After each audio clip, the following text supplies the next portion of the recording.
So hello welcome guys. तो एक video मैं फिर से लेकर के आ चुका हूँ।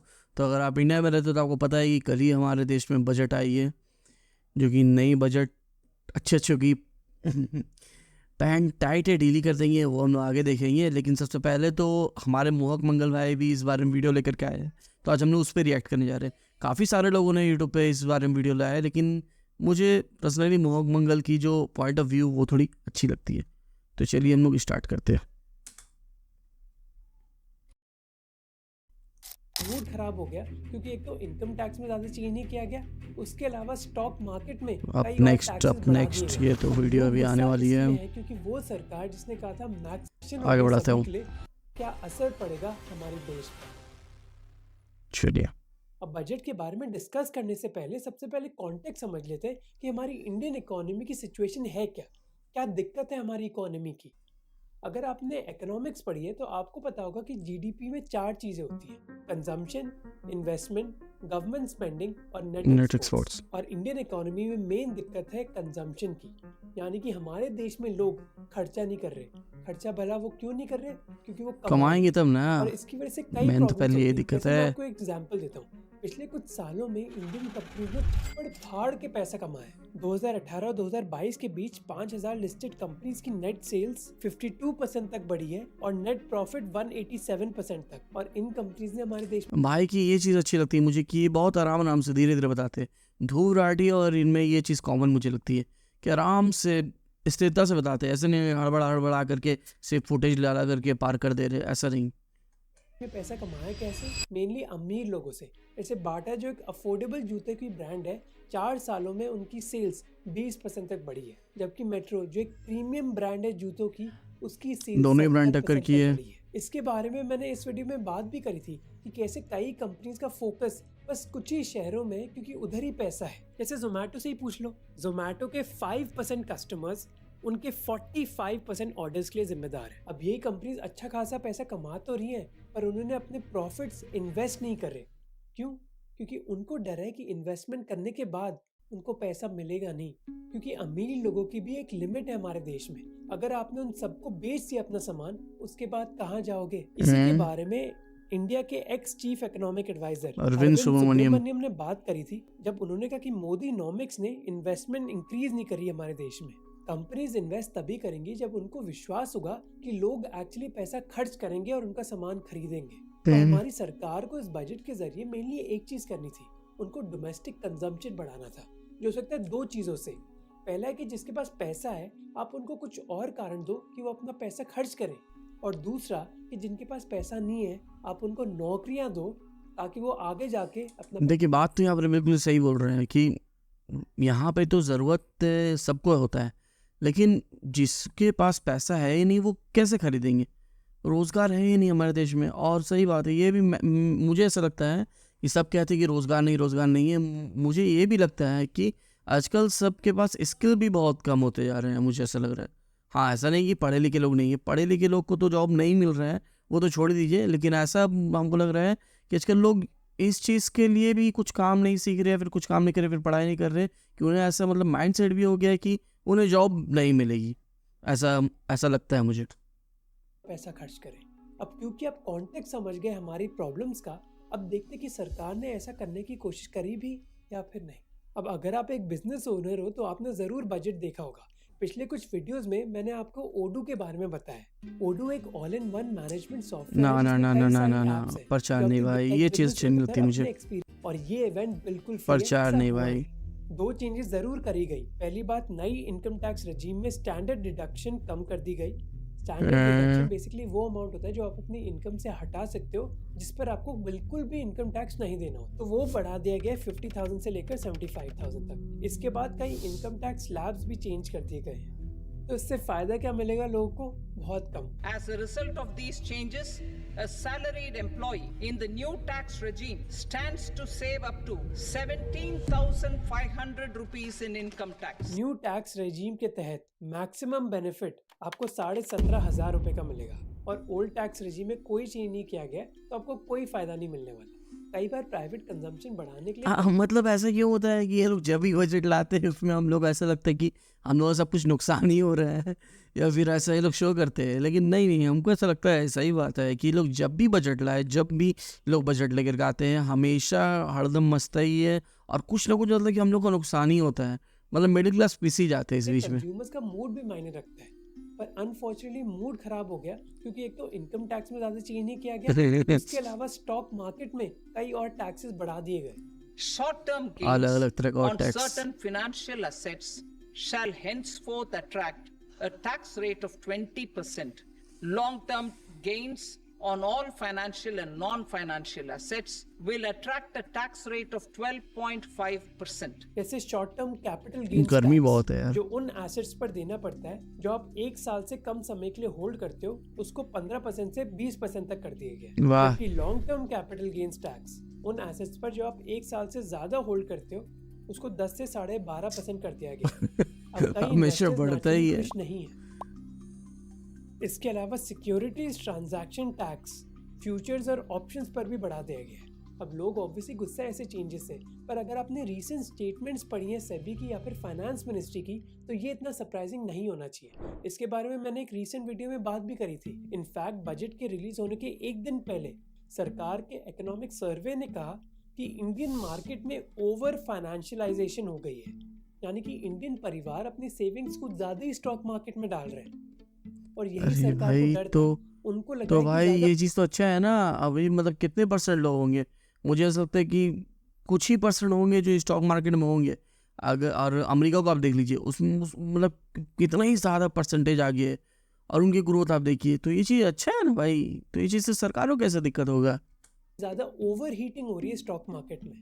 इसके अलावा एक ओपन सीक्रेट है कि इंडियन मार्केट में ऑप्शंस ट्रेडिंग एक पागलपन है। कई लोग हाँ, नहीं, options और ऑप्शनल futures को अपने ऑप्शनल ट्रेडिंग तो है भाई, बहुत खतरनाक है भाई ऑप्शनल ट्रेडिंग।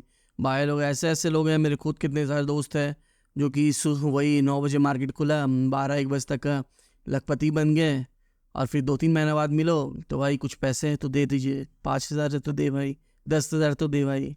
ऑप्शनल ट्रेडिंग बहुत डेंजरस भाई। अपने ट्रेड की हेजिंग करने के लिए यूज नहीं कर रहे, बल्कि इन पर गैम्बल कर रहे हैं क्योंकि वो 10 दिन में 10 सही बात करोड़ है, कमाना चाहते सही हैं। बात है, जुआ है इसके एक बारे तरह में का। मैंने इस वीडियो में बात भी करी थी, हम्म। तब बाद में देख सकते हो। सही हमारी बात है। सरकार ने सारे टैक्स के चेंजेस इंट्रोड्यूस करें ताकि स्टॉक मार्केट में ओवर हीटिंग ना हो, और इसकी वजह से अब स्टॉक मार्केट में इन्वेस्ट करना और महंगा हो गया है। अब लोग गुस्सा इसलिए है क्योंकि वो सरकार जिसने कहा था मैक्सिमम गवर्नेंस मिनिमम गवर्नमेंट, वो स्टॉक मार्केट में रिटेल पार्टिसिपेशन को कम क्यों कर रही है, स्पेशली जब कई परिवार अब स्टॉक मार्केट को एंटर कर रहे हैं। पर अब आपको ज्यादा टैक्स सरकार को बस स्टॉक बेचने पर ही नहीं बल्कि प्रॉपर्टी बेचने पर भी देना पड़ेगा, क्योंकि सरकार ने इंडेक्सेशन बेनिफिट हटा दिया है। इंडेक्सेशन होता है क्या है? इंडेक्सेशन बेसिकली एक टैक्स मुझे भी पेयर नहीं को पता, बचाता है चलो सुनता इन्फ्लेशन हूँ। से। मानो आपने 15 साल पहले एक घर खरीदा था 10 लाख रुपए का, आज आप उसको नहीं पता भाई, कोई बहुत बड़ा बात नहीं पता हमको। 20 लाख रुपए में। अब 15 साल में इन्फ्लेशन भी हुई है, तो जो मकान का प्राइस डबल हुआ है वो बस उसकी वैल्यू की वजह से नहीं बल्कि इन्फ्लेशन की वजह से भी हुआ है। तो मान लो अगर सरकार कहती है कि घर की वैल्यू 6 लाख रुपए बढ़ी है इन्फ्लेशन की वजह से, तो टैक्स आपको 10 पसीनो लाख पसीनो, पर नहीं, बाप रे बल्कि बाप, बस 4 लाख पर पूरा देना पसीनो हो है। गया पर तुम। अब ये इन्फ्लेशन का बेनिफिट हटा दिया गया है, इसलिए अगर आप आज ये प्रॉपर्टी बेचोगे आपको 10 के 10 लाख पर टैक्स देना पड़ेगा। अब ये जरूर है वाह। कि टैक्स रेट कम हो गया है, 20% से 12.5% हो गया है। तो आपको डिसाइड करना होगा कि टैक्स रेट कम होने से या फिर इंडेक्सेशन के बेनिफिट से हटाने से आपका नेट फायदा हुआ या फिर नेट नुकसान। अगर सिंपली बोलूं कि कई सालों से आपने प्रॉपर्टी होल्ड करके रखी है, तो आपका नेट ऑन एवरेज नुकसान ही हुआ होगा। तो इस पूरी सिचुएशन को देखते हुए जो अर्बन टैक्स पेयर है वो गुस्से में है कि टैक्स रेट्स कम नहीं हुए, कैपिटल गेन्स टैक्स बढ़ गया और इंडेक्सेशन बेनिफिट हटा दिया गया। इसके बदले में हमें क्या मिल रहा है? अब ऐसी सिचुएशन में क्या वो खर्चा करेंगे? और अगर खर्चा नहीं करेंगे तो देश का कंजम्पशन बढ़ेगा कैसे? इस गुस्से के पीछे भी 2 कारण हैं जिसके बारे में बजट में जिक्र नहीं हुआ। अर्बन टैक्स पेयर को टैक्स देने में कोई प्रॉब्लम नहीं है, दिक्कत है कि उनको रिटर्न में क्या मिल रहा है, मेनली क्वालिटी ऑफ लाइफ, जिसके बारे में रिसेंटली मैंने कई वीडियोस बनाए। इंडियन शहरों में रोड का infrastructure, public transport, air pollution और वेस्ट मैनेजमेंट सिस्टम इतना खोखला है कि जहां सरकार की इन्वॉल्वमेंट बिल्कुल ना हो, मेनली घर के अंदर, उधर तो जिंदगी अच्छी है, और जैसे ही घर के बाहर निकले उधर दिक्कतें चालू। दिल्ली अपने कचरे के पहाड़ के लिए फेमस है, मुंबई में गोखले हाँ यहाँ मैं गया हूँ, ये कचड़े पहाड़ जो है यहाँ पे मैं गया हूँ। मैंने सोचा कि शायद बहुत पहाड़ के मैं नज़दीक आ गया हूँ, जब ध्यान से मैं नोटिस किया तो देखिए कचड़ा का ढेर लगा हुआ था भाई। बर्फी वाला फ्लाईओवर कनेक्ट नहीं होते, और बेंगलुरु में रोड चांद के क्रेटर की तरह है। ये प्रॉब्लम पैसे की कमी की वजह से नहीं है, बल्कि अकाउंटेबिलिटी की वजह से है। वो लोग जो हमारे शहरों के लिए जिम्मेदार हैं, उन पर इतनी कम अकाउंटेबिलिटी है कि कितना भी कचरा हो जाए शहर पर उनसे सवाल पूछे नहीं जाते। अगर अर्बन मैनेजमेंट इम्प्रूव हो जाए हमारे देश में, तो कई लोग 30% मार्जिनल टैक्स देने के लिए राजी होंगे। अब ये भी नहीं कि इसमें बस सेंट्रल सरकार की जिम्मेदारी है, स्टेट और लोकल लेवल्स को भी रोल निभाना होगा। पर अभी तक मुझे कोई सिग्नल नहीं मिला ना हाँ किसी ये चीज़ तो है भाई। बात आपने हमेशा नोटिस किया होगा कि हम लोग सिस्टम के खिलाफ है। हम लोग सिस्टम मतलब वो एलविश वाला सिस्टम नहीं, सिस्टम ऐसा नहीं कर रही है, सिस्टम सही नहीं है, तो सिस्टम का हिसाब भी है ना भाई। आपको भी तो ये चीज़ ध्यान देना पड़ेगा ना कि हाँ क्या चीज़ सही है क्या चीज़ गलत है। आपको भी उस चीज़ का हिस्सा होना पड़ेगा। अभी कुछ दिन पहले हिंदुस्तानी 2 मूवी आई थी, उसमें भी इस बारे में बहुत बात किया गया था। मूवी बेकार सी थी, लेकिन ये टॉपिक है भाई, सिस्टम के हिसाब भी है। अगर आप में चेंजेस नहीं आएगा भाई तो फिर नहीं हो पाएगा सब कुछ सही। सेंटर ना किसी स्टेट गवर्नमेंट से कि अर्बन गवर्नेंस उनके लिए एक मेन प्रायोरिटी है, क्योंकि अर्बन गवर्नेंस इंप्रूव करने के लिए प्राइम मिनिस्टर और चीफ मिनिस्टर्स को अपनी पावर रिड्यूस करनी होगी, और वो ये करना नहीं चाहते। हमें अपने शहरों की सिचुएशन इंप्रूव करने के लिए और पैसा और पावर देनी होगी हमें लोकल लेवल को। पर इंडिया में रिवर्स हो रहा है। जैसे इस ग्राफ को देख लो, यूएस और चाइना में ज़्यादातर पैसा लोकल गवर्नमेंट में खर्च किया जाता है, पर इंडिया में ऑपोजिट है ना। और जो सरकार का अटेंशन होता है ना, वो भी लिमिटेड ही है। उनके भी दिन में 24 घंटे ही है।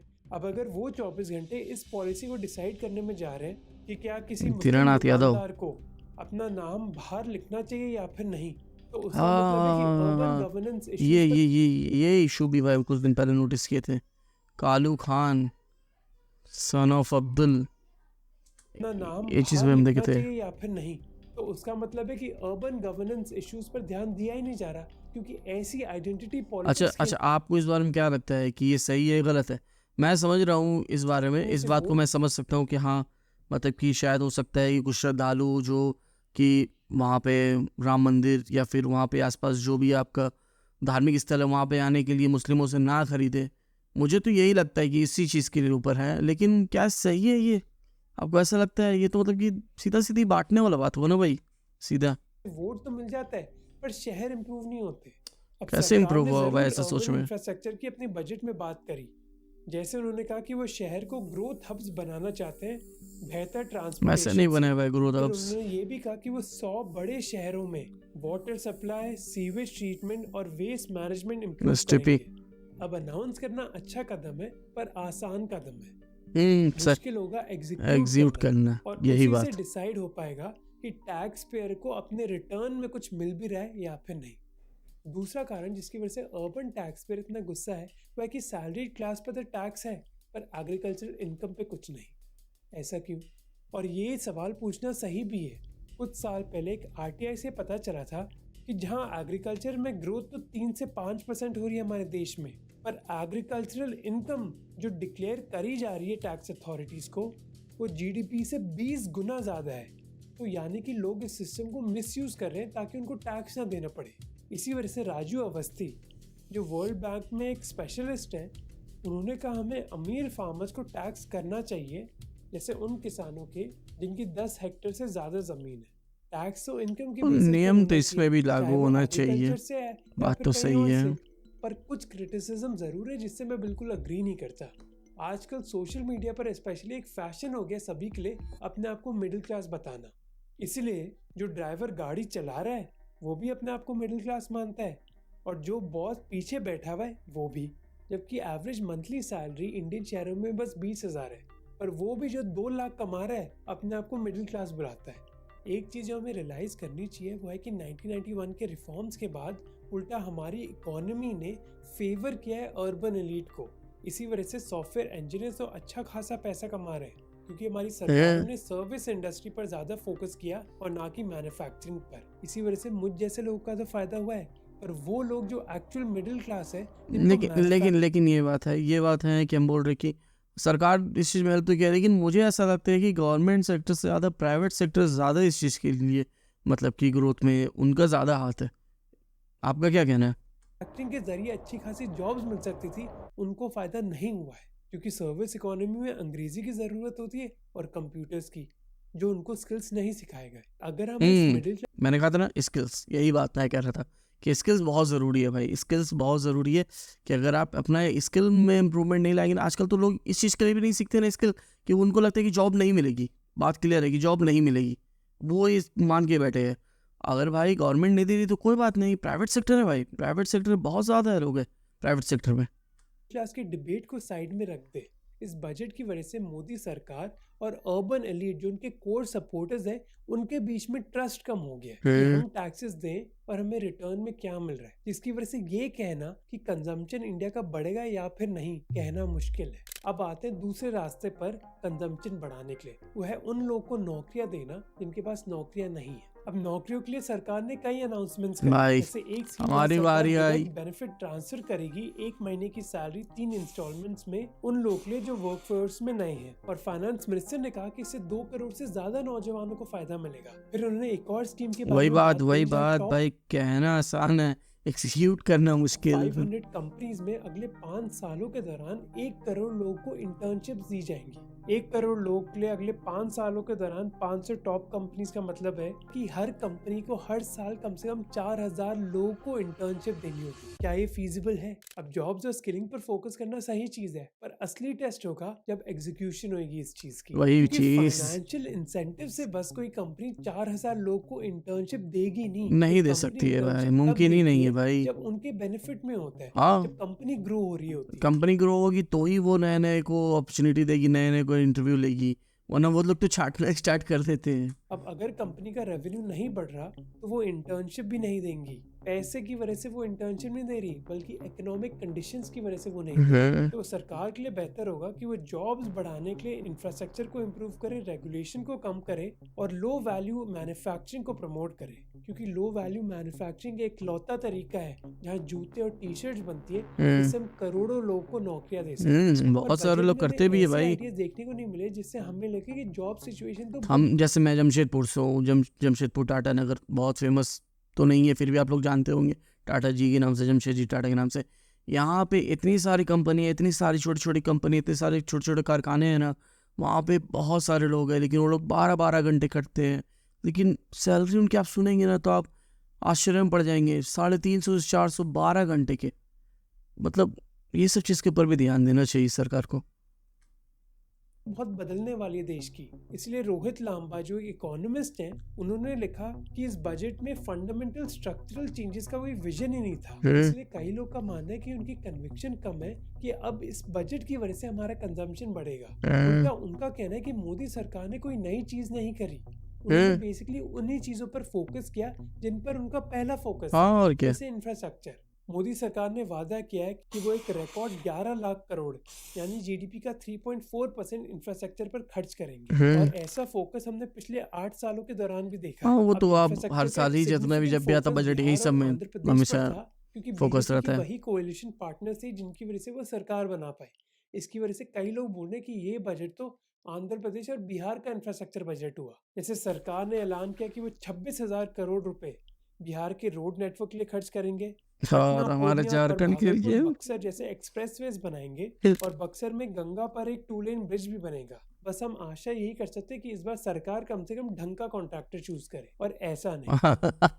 तो अगर आप इस बजट को गौर से देखोगे, बेसिकली मोदी सरकार ने कंजर्वेटिव अप्रोच अपनाई है। उनको मेन डर है फिस्कल डेफिसिट का, कि फिस्कल डेफिसिट हमें कम करना है। इनफैक्ट एक समय जो टारगेट 5.1% था, अब वो 4.9% हो गया जीडीपी का। तो सरकार ने डिसाइड किया कि अभी वो पैसा बचाएंगे और शायद फ्यूचर में खर्च करेंगे, क्योंकि उनके हिसाब से इंडिया की कंजम्पशन की कहानी इतनी डेस्परेट नहीं है। आपको क्या लगता है, क्या वो डेस्परेट है या फिर नहीं? देखिए, मुझे क्या लगता है मैं आपको बताता हूँ। वीडियो काफ़ी अच्छी बनाई है इन्होंने, लेकिन बहुत सारे टेक्निकल वर्ड्स इन्होंने यूज़ किए। साफ सीधे मुद्दा मतलब ये था यहाँ पर ही कि सरकार ने हमेशा ध्यान जो बजट में दिया है वो अमीर लोगों के ऊपर दिया है, हम लोगों के ऊपर कभी दिया ही नहीं है। अगर आप इसे पार्ट पार्ट में बांटेंगे ना, तो आप हमेशा इस चीज़ को नोटिस किए होंगे कि जब भी बजट आता है आप वो वाले मिडिल क्लास नहीं, रियल वाले मिडिल क्लास हमेशा परेशानी में ही रहते हैं, हमेशा परेशानी में ही आपको दिखेंगे। किसी न किसी में ऐसा टैक्स बढ़ जाता है, आप पे करना ही पड़ता है। क्या करेंगे, ज़िंदगी जीना है तो आपको सब तो करना ही पड़ेगा। बस भाई ने यही बताया। मोहक मंगल भाई, इस बार आपकी वीडियो जो थी वो बहुत ज़्यादा टेक्निकली वर्ड्स आपके बहुत ज़्यादा थे, लेकिन वीडियो आप अच्छे बनाते हैं भाई, स्ट्राइक मत भेजिएगा, ठीक है। तब तक के लिए चैनल को सब्सक्राइब करिए, वीडियो को लाइक करिए, वीडियो पसंद आई तो आगे सब शेयर भी करिए, और क्या, सब्सक्राइब करिए।